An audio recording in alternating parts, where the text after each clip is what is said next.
Can somebody please explain to me why I just spent 3 hours playing MACE The Dark Age for the Nintendo 64? You know, I was on my way to work yesterday morning. I'm just like, I really want to play some dank N64 fighting games.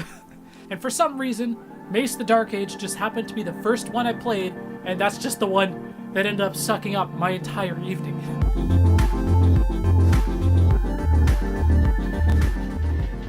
MACE The Dark Age was published by Midway, and you know, I was thinking about Midway and the N64 and kind of like the legacy.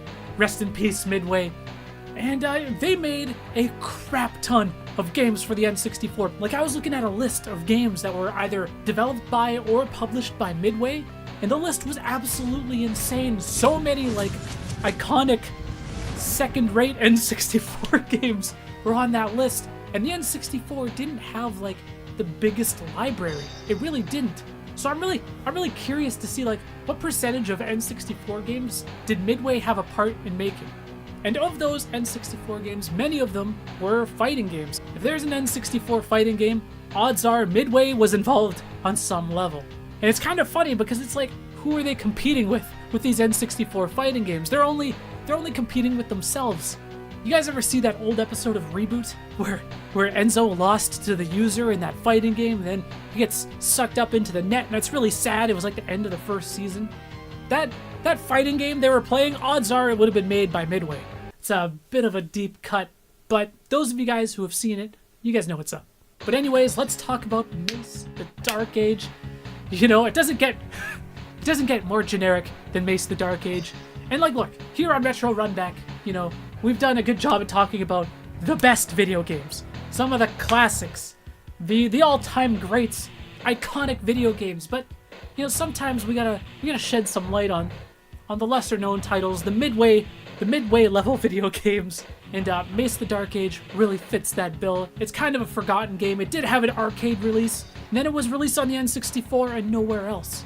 So the game has like a loose story. All of these characters, these super generic characters, they're all pursuing this weapon called the mace. It's like this super powerful weapon. You know, some of them are trying to destroy the weapon, and some of them are trying to claim the power for themselves. Like, the story's there. It's not super important. And like, look, I'm not trying to shit on MACE The Dark Age. To the game's credit, we played it for like 3 hours on stream last night, and it was able to hold my attention the entire time for the full 3 hours. There are modern video games that can't even do that. And then you got your cast of characters who, I know I was being mean and calling them generic, but like, when you open up the character selection screen, and the very first character you have highlighted is a character called the Executioner, who looks like a generic executioner with an axe, whose maybe only defining trait that might separate him from other executioner type characters is the fact that he's got these gigantic ass nipple rings. That's kind of telling you all you really need to know about these characters. But there are some pretty cool characters in the roster. Yeah, there's stuff like the Executioner and generic stuff like Hell Knight. Hell Knight is actually pretty sick. But then there's some really cool characters like your boy Lord Demos or Mordo Skull.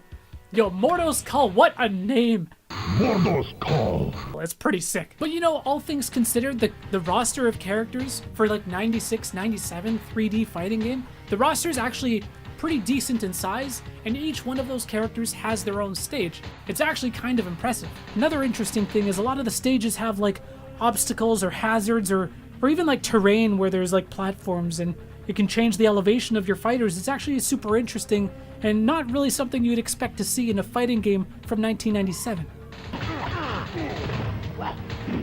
Oh, what the hell? I got hit by the axe. What? So it's a 3-button fighting game that has like a quick attack, a strong attack, and then a kick attack. And there are mechanics. There's got a combo system. You can special attack cancel in this game. There's fatalities called executions. Yes! Yo, what the fuck? And then there's of course grabs in this game, which can mix things up, though the grab range was really, really short, so it wasn't super useful. And then there's actually like counter breakers, which require extremely precise timing. It's like a parry almost. I'm not gonna lie, the mechanics, they're not terrible. It wasn't bad. I was actually finding myself having fun. But here is where my fun stopped, and here was the main problem I had playing the game. Playing the game single player, the AI was rough. It was rough, man, and look, I'm not one to shy away from difficult games, but when I say it's rough, I mean that this game is reading your inputs like a motherfucker. This game's AI would read the crap out of your inputs.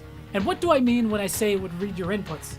If you're playing a human opponent, when you throw out an attack, that player needs to get that visual cue that that attack is coming, and then they can block or counterattack appropriately. But the video game doesn't need that visual cue. It knows what attack you're doing as soon as you press the button. So in order to set yourself up for a counter, if someone throws out a horizontal attack, you duck. If someone throws out a vertical attack, you sidestep. So the CPU would duck and side dodge absolutely everything, especially when you get up to the later levels of difficulty in the ladder.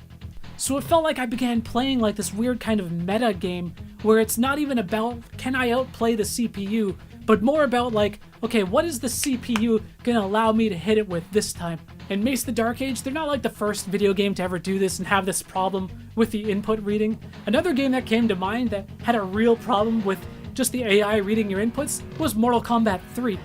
What do you know? Another Midway game. So I think this game would probably be best enjoyed between two human players. And you know what? I think there's probably a little bit of fun you can salvage from this game. I'm not hating on it. It actually wasn't terrible. But anyways, I just wanted to share my experience playing MACE The Dark Age. And you know, it's really a blast from the past. You know, it's a game definitely from another era.